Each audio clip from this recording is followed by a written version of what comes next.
بسم الله الرحمن الرحيم والحمد لله رب العالمين وأفضل الصلاة والتسليم على سيدنا ونبينا وحبيب قلوبنا وشفيع ذنوبنا أبي القاسم المصطفى محمد. اللهم صل على محمد وآل محمد وعلى أهل بيته الطيبين الطاهرين، لا سيما سيدنا ومولانا بقية الله في الأراضين عجل الله تعالى فرجه الشريف. Dear brothers and sisters, Assalamu alaikum wa rahmatullahi wa barakatuh. Thank you for the brother that recited Quran, mashallah. That was very soothing and a very nice recitation. May Allah bless him. Tonight we have come to discuss a very special woman that has touched many lives. And when I was thinking, what should we talk about when we want to discuss Lady Fatima alayha salam, it was very challenging to come up with a topic. But then I thought of the Holy Quran, which is our book, our guide, our source for knowledge, wisdom, and the hadith of Ahlul Bayt alayhim salam. So tonight I want to shed some light on a beautiful verse and few beautiful verses of the Holy Quran in a chapter that is dedicated solely for Lady Fatima alayha salam. How many of you have heard of Surah Al-Kawthar? Very good. So Surah Al-Kawthar, Allah subhanahu wa ta'ala says, A'udhu billahi minash shaitanir rajim. This is a chapter that has 3 verses, but it is such a rich chapter and it has so many deep, beautiful meanings that each and every one of us can learn from and benefit from, and it affects all of our lives. And that is because this chapter teaches us the status of Fatima Zahra alayha salam, the status of her children, the status of women in Islam, and it teaches us also who we should love and who we should hate in this world. And the concept of love is a very important concept, and we need to have guidelines. So let us start with this chapter. Allah subhanahu wa ta'ala says in the Holy Quran, A'udhu billahi minash shaitanir rajim, Bismillahir Rahmanir Rahim, Inna a'tainaka al-kawthar. Allah subhanahu wa ta'ala, who is He talking to in this verse? Allah subhanahu wa ta'ala is talking to the Holy Prophet Muhammad sallallahu alayhi wa sallam.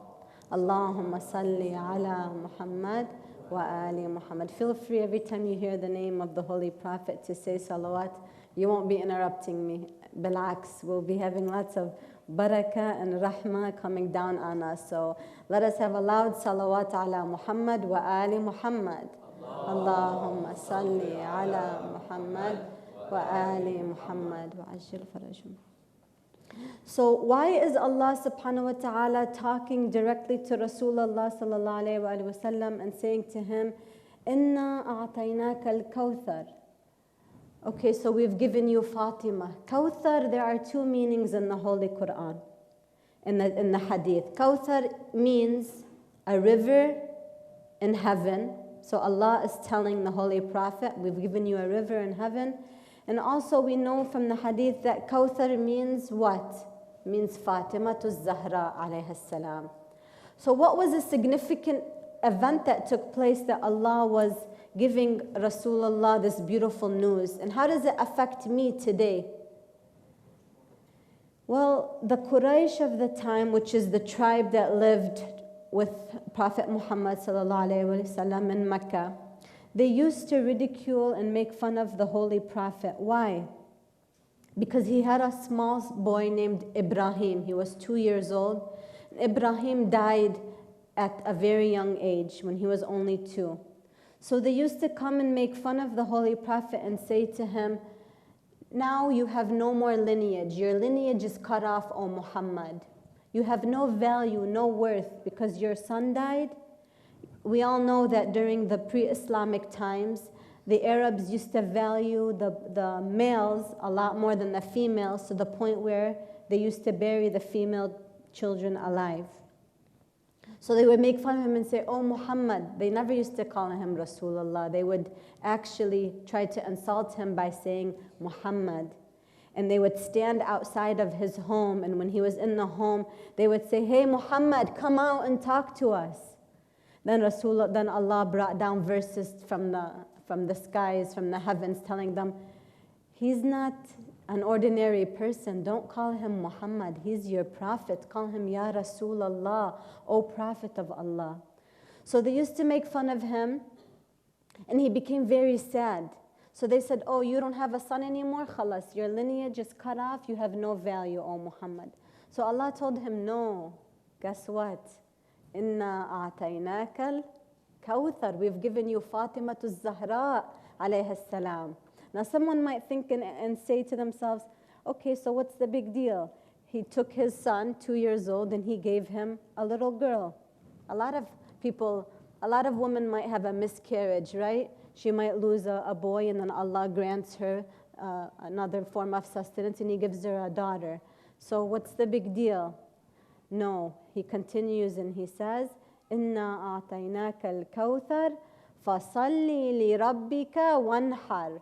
So now that I've given you this gift named Fatima to Zahra alayhi salam, I want to explain to you why she's so special. And that is because your enemies are saying, "Oh Muhammad, that's it, your line ends here." But I want to give you good news that till the day of judgment, O Rasulullah, your lineage, your children will be spread out over the entire world, in every single continent, in every single country. Right now you will find what? The descendants of Fatima alayhi salam, the children of Rasulullah sallallahu alayhi wa sallam. You know the Sayyid that we see when we go to the mosque, like Sayyid Hassan Qazwini, may Allah protect him, that wear the black amama, or some of them don't actually wear the black amama, but they are Sayyids. They are the children of Fatima.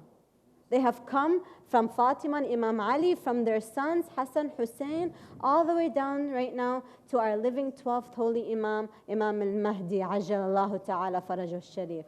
Allahumma salli ala Muhammad wa ali Muhammad. So Allah is telling Prophet Muhammad, you have nothing to grieve about. Inna shani'aka huwa al-abtar. So now that I've given you Fatima, you should do 2 things.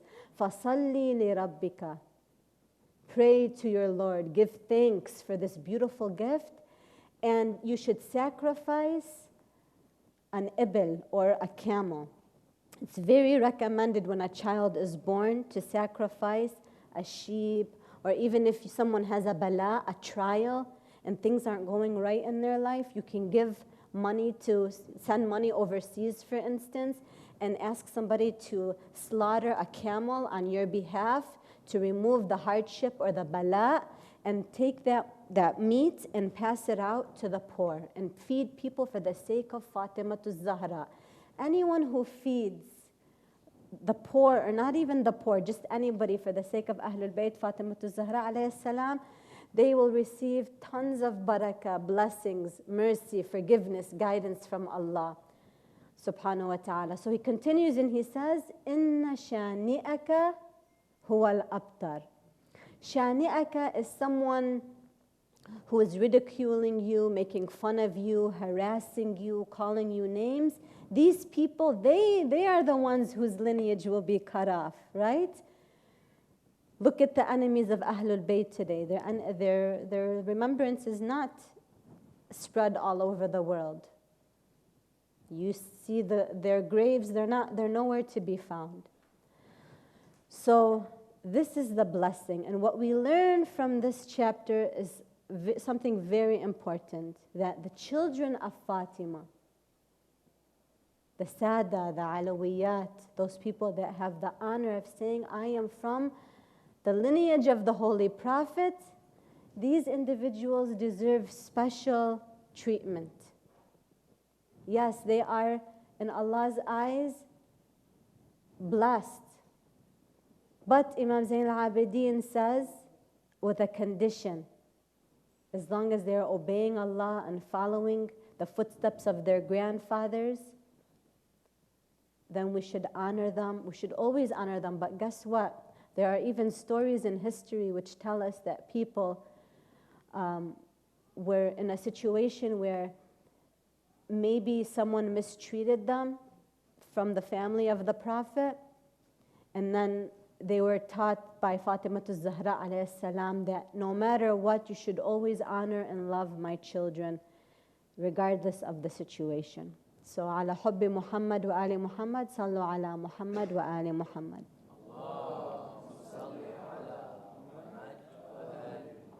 So how does this relate to the concept of love and loving Fatima and loving Ahlul Bayt? There's a hadith. How many of you have ever heard the hadith from Rasulullah who says, and why is it important to learn hadith?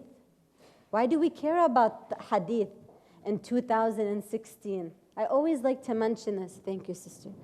I always like to mention the whys. We should always ask ourselves why. Why should I care about hadith, Quran? What's the significance? It teaches me where to place my emotions, my love. It teaches me who to follow, who to stay away from. So Rasulullah sallallahu alayhi wa sallam says, Fatima bad'atun minni. Man adhaha faqad adhani. Wa man ahabbaha faqad ahabbani. What does this mean, sisters and brothers? Rasulullah is saying, Fatima is a part of me. She's not just my daughter, she's a part of me. Man adhaha faqad adhani. Whoever harms her, he harms who? Rasulullah. And guess what? Whoever loves her, loves Rasulullah sallallahu alayhi wa sallam. So that means if I want to be a follower of the Holy Prophet, I must know who Fatima Zahra is. I must learn about her, love her, follow her teachings. And I want to ask myself this question: how do I show love to Fatima alayhi salam? She's not with me. How do I show love to her? So I could be one of those people who on the Day of Judgment, the Holy Prophet comes and says, yes, I want her, I want him. Bring them to heaven. You want me, Ya Rasulullah? Why? Because you have applied my teachings and you have loved and shown love to my daughter Fatima. And you have stayed away from the enemies of my daughter Fatima. I like that, Ya Rasulullah. Teach me. How can I be one of those who on the Day of Judgment you grab me amongst, on the Day of Judgment, we're all going to be standing. How many of you have ever been to Hajj? Inshallah, we can see most of the hands up soon. Hajj is a beautiful experience. You go to Hajj and you feel like it's the Day of Judgment. Everyone's standing there, wrapped up in a white piece of cloth on the sands of Arafah, looking up into the sky. It's a very humbling experience. And that's what's going to happen on the Day of Judgment. We will be resurrected and we will stand for Judgment Day. Then what happens? Listen to this. Listen, this is such a beautiful hadith. When I read it, it made my heart tremble for the love of Fatima. Sallu ala Muhammad wa ali Muhammad. Try to imagine what I'm about to tell you. This is an authentic hadith. Hadith are checked and confirmed by our scholars. Hadith teach us the status of Ahlul Bayt. They teach us everything about our life. Okay, so it says the commander of the faithful, Amir al-Mu'mineen, Ali ibn Abi Talib said, and one day the Prophet came to meet Fatima while she was aggrieved, meaning she was sad. The Prophet related to her the events regarding the day of resurrection, and he said, O Fatima, when you reach the gates of paradise, 12,000 huris shall come to greet you. What is a hur al-ain? It's a beautiful creation that Allah has created in heaven. It's a beautiful woman. Did I get your attention?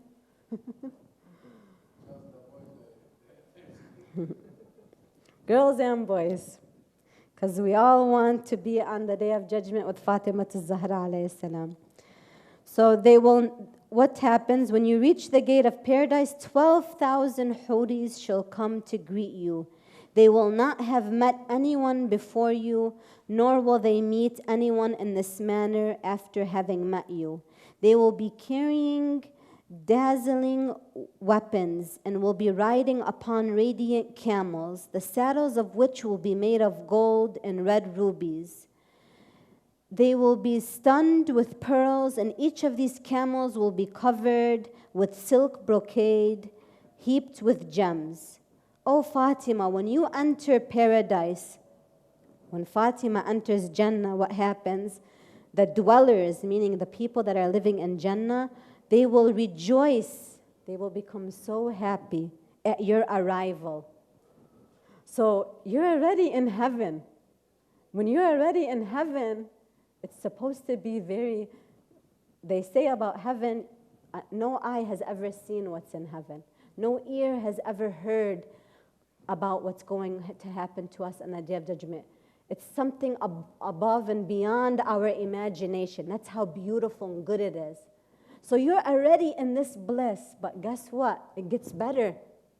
When Fatima alayhi salam enters heaven, it makes the believer even happier. Ala hubb al-Zahra, raise your voices in a loud salawat.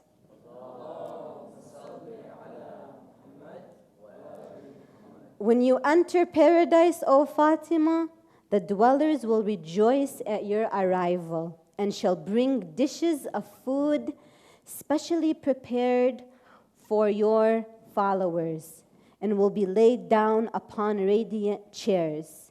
They will partake from it while others will be busy in accounting. Your followers or your Shia will always be given whatever and whenever they desire anything. And when the friends of Allah will finally settle down in paradise, all of the prophets, starting from Adam and those who came after him, will come to greet you, O Fatima. Allahumma salli ala Muhammad wa ali Muhammad. This is Fatima al-Zahra alayha salam. Why? Why has she been given such a wonderful position? We should ask ourselves that question. She is the daughter of the Holy Prophet Muhammad sallallahu alayhi wa alihi wa sallam. I'm sorry? So, just because you are a child of a prophet or an imam, it doesn't necessarily mean that you will be granted the same status. But what makes Fatima al-Zahra so special is from the minute she was conceived from a beautiful date, piece of fruit from heaven, till she died at 18 years old, she was given a lot of blessings and a lot of gifts, and she was very special in many ways, alayha salam. So Allah subhanahu wa ta'ala says in the Holy Quran, Bismillah ar-Rahman ar-Rahim, قُلْ لَا أَسْأَلُكُمْ عَلَيْهِ أَجْرًا إِلَّا الْمَوَدَّةَ فِي الْقُرْبَى. So we were getting back to a point. If I want to know how to love Fatima al-Zahra alayhi salam and how to follow Fatima al-Zahra and be someone who gets to meet her on the Day of Judgment, there are two very important things to keep in mind. Number one, I must obey Allah at all times. And number two, I must show love to Fatima by showing love through my actions to her followers, to her children. So when you and I are respectful and loving to one another and we express that to one another, that is bringing love and joy to the heart of Fatima. Sallu ala Muhammad wa ali Muhammad.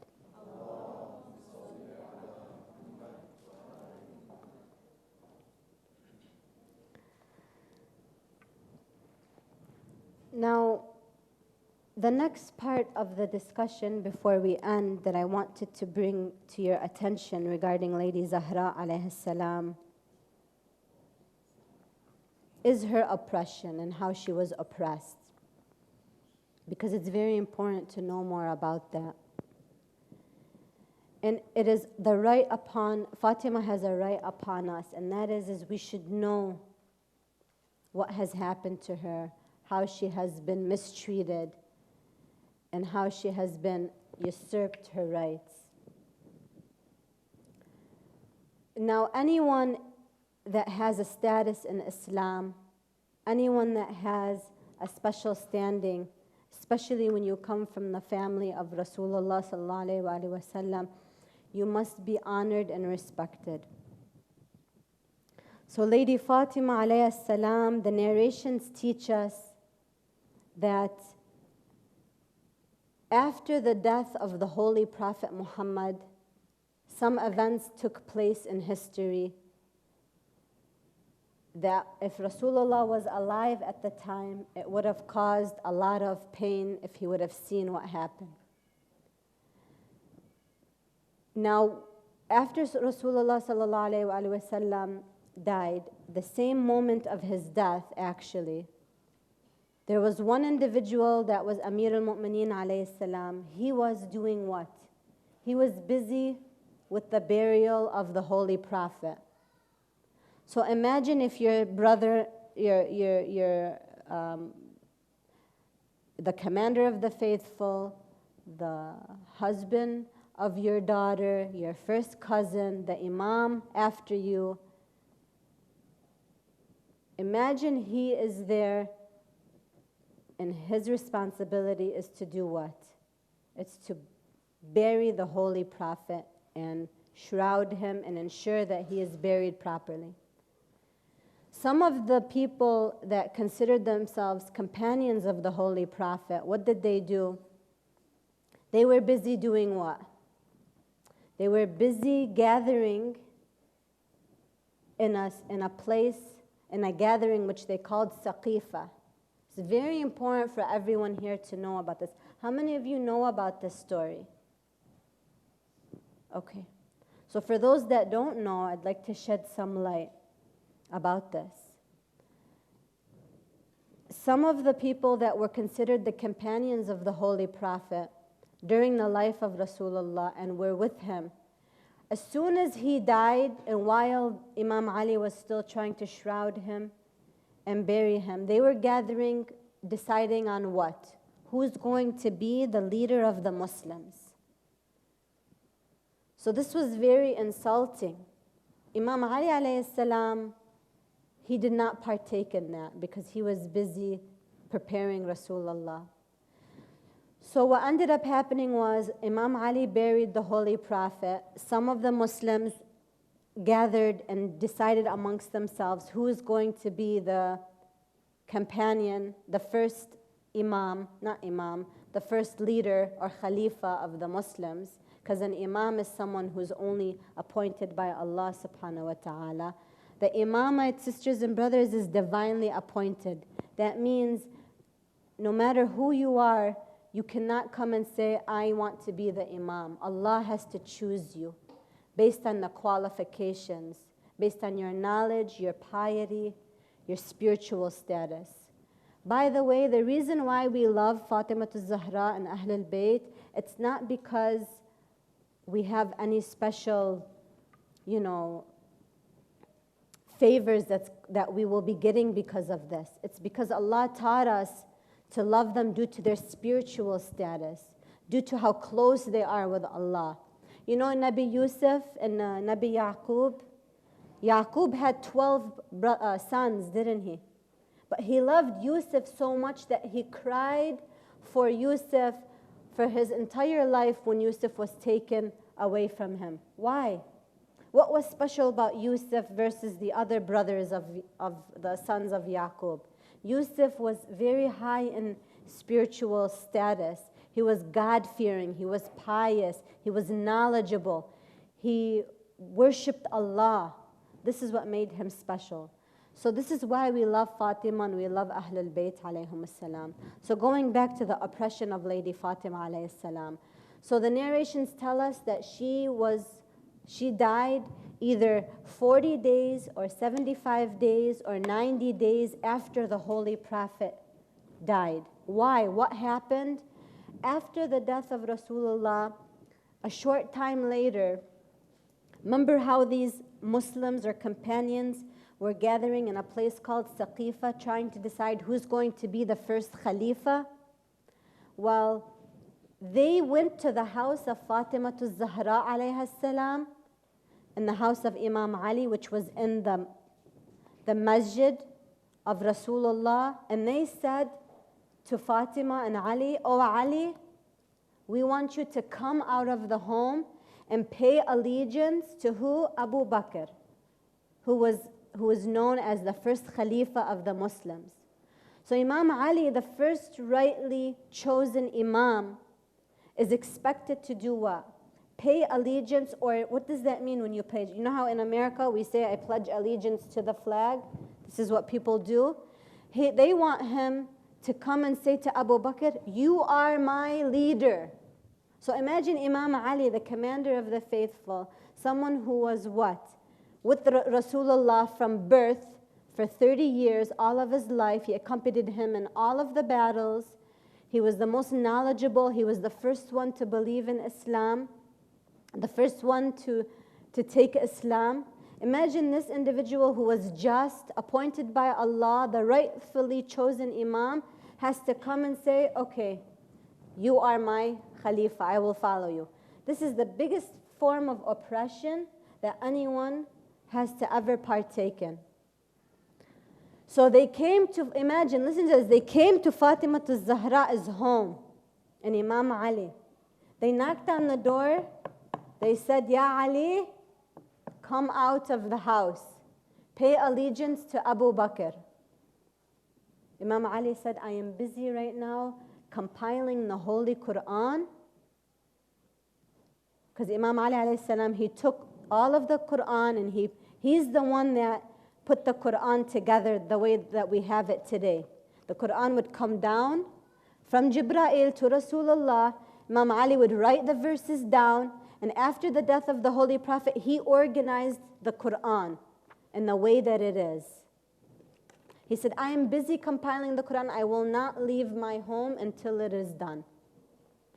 They said, and then Abu Bakr was there, Umar was there, and some other people that were considering themselves companions of the Holy Prophet. What did they do? Umar, what did he do? He called and he said, "Ali, if you do not come out, we will burn the house down on you." He said, "We will burn the house." These people were the ones that on Ghadir Khum, what did they say to Ali? "Bakhin bakhin laka ya Ali." You are the Khalifa of the Muslims. Can you imagine these individuals going to the house of Fatima? Rasulullah used to come and stand at the door of Fatima Zahra and Imam Ali, and you know what he used to say? Bismillah ar-Rahman ar-Rahim. إنما يريد الله ليذهب عنكم الرجس أهل البيت ويطهركم تطهيرا. Allahumma salli ala Muhammad wa ali Muhammad. Meaning, verily Allah wishes to remove all filth from you, Ahlul Bayt, and purify you. So Umar, the second Khalifa, and Abu Bakr, the first Khalifa, stood at the door of Fatima Zahra and Imam Ali and said what? "If you do not come out and pay allegiance and call and give us the bay'ah and say that we are the Imam, we will burn the house down." Guess what they told him? They said, "Fatima's in the home. Fatima Zahra, the daughter of Rasulullah, is in the home." You know what he replied? The narrations in the Sunni and the Shia books say this. He said, "So, and what if Fatima's in the home? I will burn it down." And that's when the narrations tell us that Fatima came to the door. This is very important. See, I have this book here. I recommend everybody to buy it. It's called House of Sorrows. It's a whole history about Fatima alayhi salam. And see this, there's the door here with the fire. They literally gathered wood, lit the door of Fatima on fire.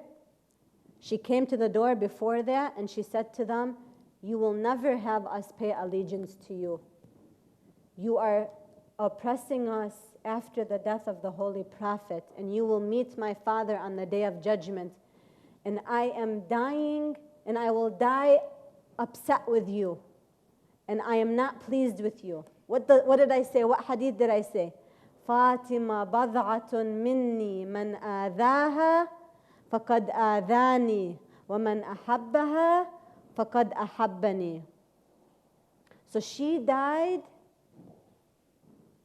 angry and upset at the first and second Khalifa of the Muslims.